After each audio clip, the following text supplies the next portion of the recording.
Okay, I'm Dr. Saul Richardson. I'm the principal and co-founder of Jazz Workshop Australia. I started playing jazz when I was in high school. I played guitar. I played heavy metal guitar and punk music. My friends were jazz musicians. They had a jazz band and I wanted to be in the band. There's a myth in jazz that either you've got it or you don't, and that you're either born with it or you're not. And that jazz musicians, the great jazz musicians, are all self-taught.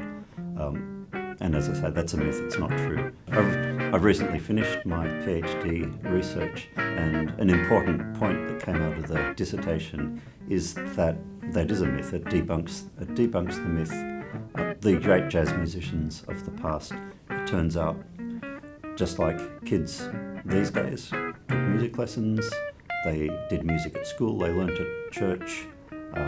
Many of them even went as far as university. Certainly some of them had a period of self-learning, but they were taught music through formal education.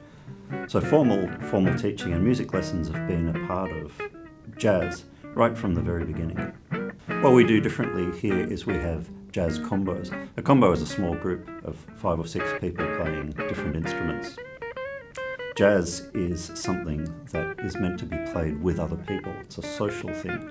The social interaction side of it is really essential to what jazz is. You can think of it as like playing sport. Imagine playing soccer. You know where it's going to happen, you know the field, you know the general rules, but the way it unfolds during the match is very fluid and flexible. Where each person is, what they're doing at any moment, depends on what all the other people are doing at the same time. And playing jazz in an improvising jazz group in a combo is like that.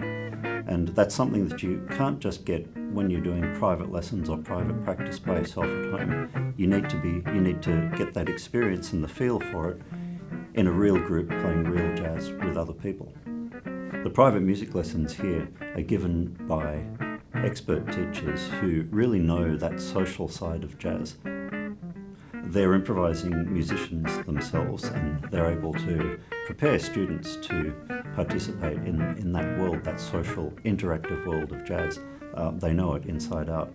Of course, they're also expert musicians. They're great on their instruments, and they're great dedicated teachers as well. They're seriously good educators.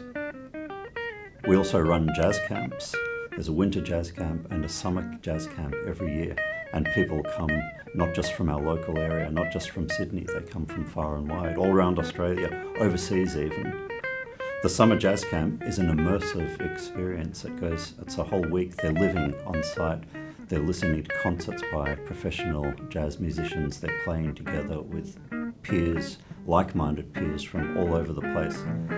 They're learning from the best. They're hearing music at a really high level, and they're totally immersed in living jazz for that whole week.